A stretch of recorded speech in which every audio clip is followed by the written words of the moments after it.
ಸ್ನೇಹಿತರೆ, ಮೀಡಿಯಾ ಮಾಸ್ಟರ್ಸ್ಗೆ ಸ್ವಾಗತ ಸುಸ್ವಾಗತ. ಗೆಳೆಯರೆ, ಪಾಕಿಸ್ತಾನಕ್ಕೆ ಭಾರತ ಮತ್ತೊಂದು ವಾಟರ್ ಶಾಕ್ ಅನ್ನು ಕೊಡೋದಕ್ಕೆ ಹೋಗ್ತಾ ಇದೆ. ಸಿಂಧೂ ನದಿ ನೀರಿನ ಒಪ್ಪಂದವನ್ನು ಅಮಾನತಲ್ಲಿಟ್ಟಿರುವುದರಿಂದ ಈಗ ಆ ಒಪ್ಪಂದಕ್ಕೆ ಸಂಬಂಧಪಟ್ಟ ಹಾಗೆ ಯಾವ ಅಂಶವನ್ನು ಭಾರತ ಪಾಲಿಸಬೇಕಾದ ಅಗತ್ಯ ಇರೋದಿಲ್ಲ. ಹಾಗೆ ಪಾಕಿಸ್ತಾನದ ಯಾವ ತಕರಾರುಗಳಿಗೂ ತಲೆ ಕೆಡಿಸ್ಕೋಬೇಕಾದ ಅಗತ್ಯ ಕೂಡ ಇರೋದಿಲ್ಲ. ಹೀಗಾಗಿ ಭಾರತ ಕಾಶ್ಮೀರದಲ್ಲಿ 1984ರಲ್ಲಿ ಪ್ರಾರಂಭಗೊಂಡು ಪಾಕಿಸ್ತಾನದ ತಕರಾರಿನ ಕಾರಣಕ್ಕೆ ನೆನೆಗುದಿಗೆ ಬಿದ್ದಿದ್ದ ಪ್ರಾಜೆಕ್ಟ್ ಒಂದನ್ನು ಮತ್ತೆ ಶುರು ಮಾಡ್ತಾ ಇದೆ. ಆ ಮೂಲಕ ಕಾಶ್ಮೀರದಲ್ಲಿ ಶ್ರೀನಗರದಿಂದ ಬಾರಾಮುಲ್ಲಾವರೆಗೆ ಜಲ ಸಾರಿಗೆ ವ್ಯವಸ್ಥೆಯನ್ನು ಮಾಡುವುದರ ಜೊತೆಗೆ ಆ ಭಾಗದ ನೀರಾವರಿ ಸೌಲಭ್ಯಗಳನ್ನು, ಜಲವಿದ್ಯುತ್ ಉತ್ಪಾದನೆಯನ್ನು ಮತ್ತಷ್ಟು ಹೆಚ್ಚು ಮಾಡಿಕೊಳ್ಳೋದಕ್ಕೆ ಪ್ರಯತ್ನಗಳನ್ನು ಮಾಡ್ತಾ ಇದೆ. ಅಂದಹಾಗೆ ಆ ಪ್ರಾಜೆಕ್ಟ್ನ ಹೆಸರು ತುಲ್ಬುಲ್ ನ್ಯಾವಿಗೇಷನ್ ಪ್ರಾಜೆಕ್ಟ್, TNP.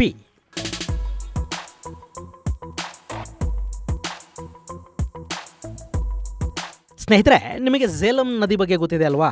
ಅದು ಅನಂತನಾಗ್ ಜಿಲ್ಲೆಯ ವೇರಿನಾಗ್ ಅನ್ನೋ ಕಡೆ, ಅಂದರೆ ನೀವಿಲ್ಲಿ ಮ್ಯಾಪಲ್ಲಿ ನೋಡ್ತಾ ಇದ್ದೀರಲ್ಲ, ಇಲ್ಲಿ ಹುಟ್ಟುತ್ತೆ, ಇಲ್ಲಿಂದ ಉತ್ತರಕ್ಕೆ ಹರಿಯುತ್ತೆ, ಇಲ್ಲಿ ಉಲಾರ್ ಲೇಕ್ಗೆ ಬಂದು ಸೇರುತ್ತೆ. ಮುಂದೆ ಉಲಾರ್ನಿಂದ ಪಶ್ಚಿಮಕ್ಕೆ ಹರಿಯುವ ಝೇಲಂ ನದಿ ಅಲ್ಲಿಂದ ಬಾರಾಮುಲ್ಲಾ ಸಮೀಪಕ್ಕೆ ಬರುತ್ತೆ. ಉರಿಯನ್ನು ದಾಟಿದ ನಂತರ ಆಕ್ರಮಿತ ಕಾಶ್ಮೀರಕ್ಕೆ ಪ್ರವೇಶವನ್ನು ಪಡ್ಕೊಳ್ಳುತ್ತೆ. ಇಲ್ಲಿ ನೀವು ನೋಡ್ತಾ ಇದ್ದೀರಲ್ಲ, ಇದು ಝೇಲಂ ನದಿಯ ನಕ್ಷೆ. ಇನ್ನು ಇದು ಹುಟ್ಟುವ ಜಾಗದಿಂದ ಉಲಾರ್ ಸರೋವರವನ್ನು ಸೇರುವವರೆಗೆ ಇದರ ಹರಿವಿನಲ್ಲಿ ದೊಡ್ಡ ವ್ಯತ್ಯಾಸ ಏನಿರುವುದಿಲ್ಲ. ಆದರೆ ಸರೋವರದಿಂದ ಹೊರಗೆ ಬಂದು ಪಶ್ಚಿಮಕ್ಕೆ ತಿರುಗುತ್ತೆ ನೋಡಿ, ಅಲ್ಲಿಂದ ನೀರಿನ ಹರಿವಲ್ಲಿ ಸಾಕಷ್ಟು ಏರುಪೇರು, ನೀರಿನ ಪ್ರಮಾಣದಲ್ಲಿ ವ್ಯತ್ಯಾಸಗಳು ಶುರುವಾಗ್ತಾ ಹೋಗುತ್ತವೆ. ಇನ್ನು ಹೀಗೆ ಹರಿಯುವ ನೀರು ಆಕ್ರಮಿತ ಕಾಶ್ಮೀರವನ್ನು ತಲುಪುತ್ತೆ.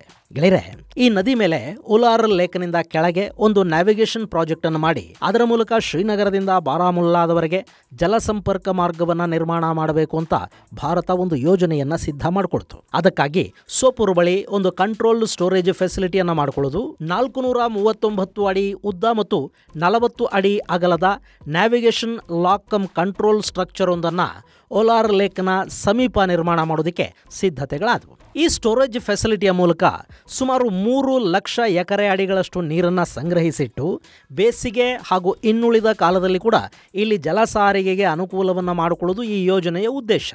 ಹಾಗೆ ಈ ಯೋಜನೆಯ ಮೂಲಕ ಜಲವಿದ್ಯುತ್ ಉತ್ಪಾದನೆಯನ್ನು ಕೂಡ ಹೆಚ್ಚು ಮಾಡೋ ಐಡಿಯಾ ಆಯಿತು. 1984ರಲ್ಲಿ ಈ ಯೋಜನೆಗೆ ಶಂಕುಸ್ಥಾಪನೆಯನ್ನು ಮಾಡಲಾಯಿತು. ಅದಾದ 2 ವರ್ಷಕ್ಕೆ ಅಂದರೆ 1986ರಲ್ಲಿ ಪಾಕಿಸ್ತಾನ ಇದಕ್ಕೆ ತಕರಾರು ತೆಗಿತು. ನಿಮಗೆ ಗೊತ್ತಲ್ಲ, ಸಿಂಧೂ ನದಿ ನೀರಿನ ಹಂಚಿಕೆಯ ಒಪ್ಪಂದದ ಪ್ರಕಾರ ರಾವಿ, ಬಿಯಾಸ್, ಸಟ್ಲೇಜ್ ನದಿಗಳ ನೀರು ಭಾರತಕ್ಕೆ, ಸಿಂಧೂ, ಚೇನಾಬ್ ಮತ್ತು ಝೇಲಂ ನದಿಗಳ ನೀರನ್ನು ಪಾಕಿಸ್ತಾನಕ್ಕೆ ಸಂಪೂರ್ಣವಾಗಿ ಬಿಡಬೇಕು ಅನ್ನೋದು ಒಪ್ಪಂದ.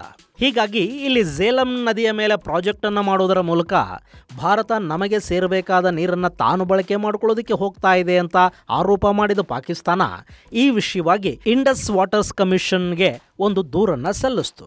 ಹಾಗೆ ನೋಡಿದರೆ ಇಂಡಸ್ ವಾಟರ್ ಟ್ರೀಟಿಯಲ್ಲಿ ಭಾರತ ಇಲ್ಲಿ ನ್ಯಾವಿಗೇಷನ್ ಲಾಕ್ ಕಮ್ ಕಂಟ್ರೋಲ್ ಸ್ಟ್ರಕ್ಚರನ್ನು ನಿರ್ಮಾಣ ಮಾಡಿಕೊಳ್ಳೋದಕ್ಕೆ ಅವಕಾಶ ಇದ್ದೇ ಇತ್ತು.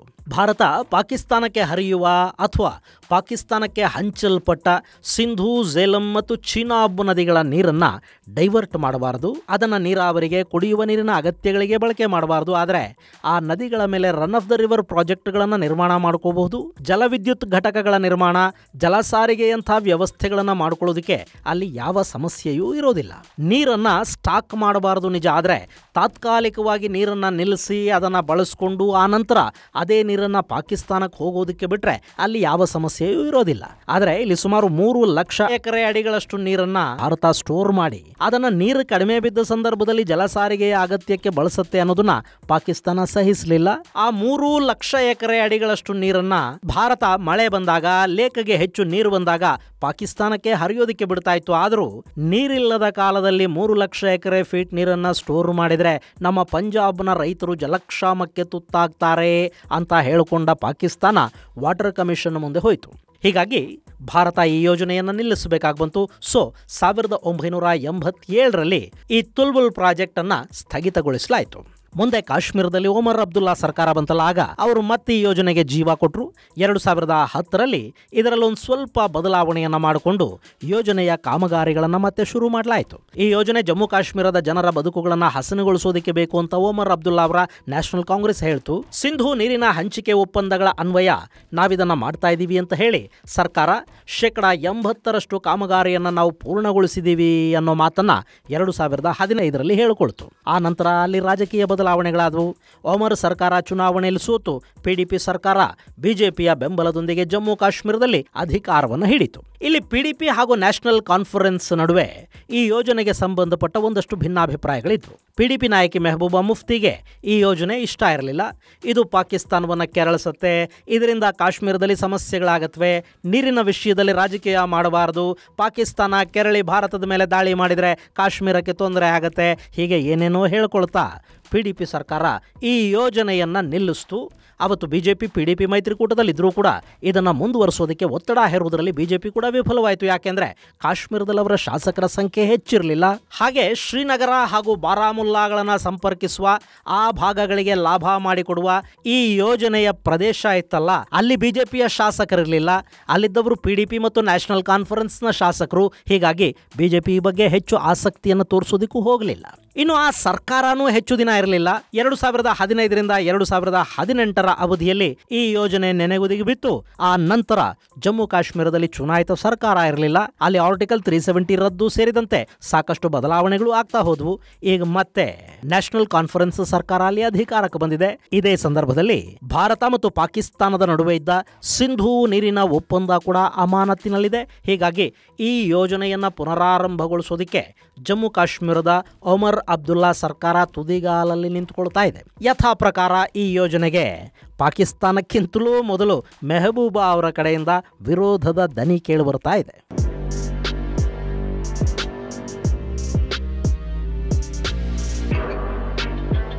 ಇನ್ನು ಗೆಳೆಯರೆ, ಈಗಲೂ ಕೂಡ ಈ ವಿವಾದ ಇಂಡಸ್ ವಾಟರ್ ಕಮಿಷನ್ನ ಮುಂದಿದೆ ನಿಜ.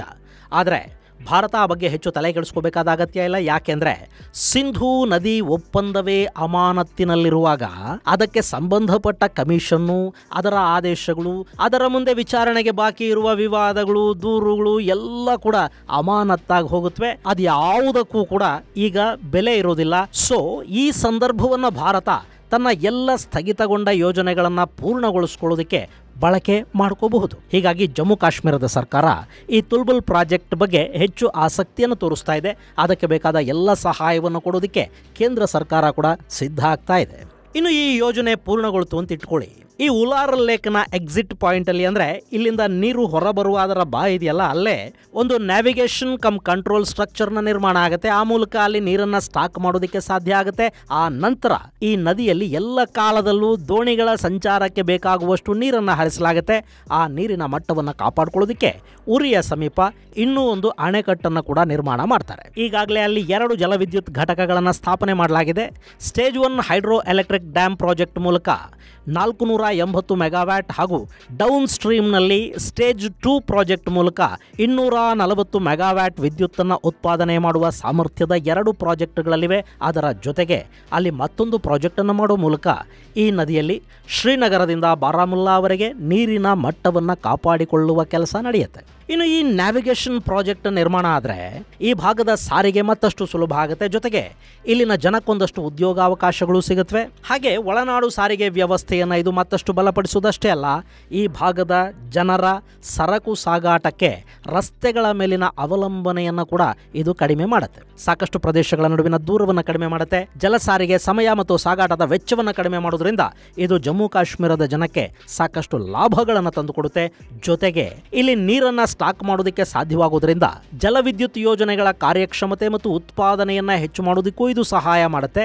ಇಲ್ಲಿನ ರೈತರಿಗೆ ಮತ್ತು ಜನಕ್ಕೆ ಕುಡಿಯುವ ನೀರಿನ ವ್ಯವಸ್ಥೆಗಳನ್ನು ಮಾಡೋದಕ್ಕೂ ಈ ನೀರನ್ನ ಬಳಕೆ ಮಾಡೋದಕ್ಕೆ ಸಾಧ್ಯ ಆಗುತ್ತೆ. ಇದೆಲ್ಲದರ ಜೊತೆಗೆ ಉಲಾರ್ ಲೇಕಲ್ಲಿ ನೀರನ್ನ ಸ್ಟಾಕ್ ಮಾಡೋದ್ರಿಂದ ಅಥವಾ ಉಲಾರ್ ಲೇಕಿನ ನೀರನ್ನ ಸ್ವಲ್ಪ ಡೈವರ್ಟ್ ಮಾಡಿ ಕಿಶನ್ ಗಂಗಾಗೆ ಜೋಡಿಸೋದ್ರಿಂದ ಕಿಶನ್ ಗಂಗಾ ವಿದ್ಯುತ್ ಉತ್ಪಾದನೆಯನ್ನ ಕೂಡ ಮತ್ತಷ್ಟು ಹೆಚ್ಚು ಮಾಡೋದಕ್ಕೂ ಇಲ್ಲಿ ಸಾಧ್ಯ ಆಗುತ್ತೆ.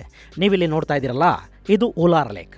ಇದು ಕಿಶನ್ ಗಂಗಾ ಪ್ರಾಜೆಕ್ಟ್ನ ಪವರ್ ಹೌಸ್. ಹೀಗಾಗಿ ಈ ನೀರನ್ನು ಇಲ್ಲಿ ಬಳಕೆ ಮಾಡ್ಕೊಳ್ಳೋದಕ್ಕೆ ಕೂಡ ಸಾಧ್ಯತೆಗಳಿರುತ್ತವೆ. ಸೊ ಪಾಕಿಸ್ತಾನಕ್ಕೆ ಇದು ಭಾರತ ಕೊಡ್ತಾ ಇರೋ ಮತ್ತೊಂದು ವಾಟರ್ ಶಾಕ್. ಮುಂದಿನ ಸಂಚಿಕೆಯಲ್ಲಿ ಮತ್ತಷ್ಟು ವಿಶೇಷಗಳ ಜೊತೆ ಮತ್ತೆ ಭೇಟಿಯಾಗೋಣ. ಅಲ್ಲಿವರೆಗೆ ಜೈ ಹಿಂದ್, ಜೈ ಕರ್ನಾಟಕ.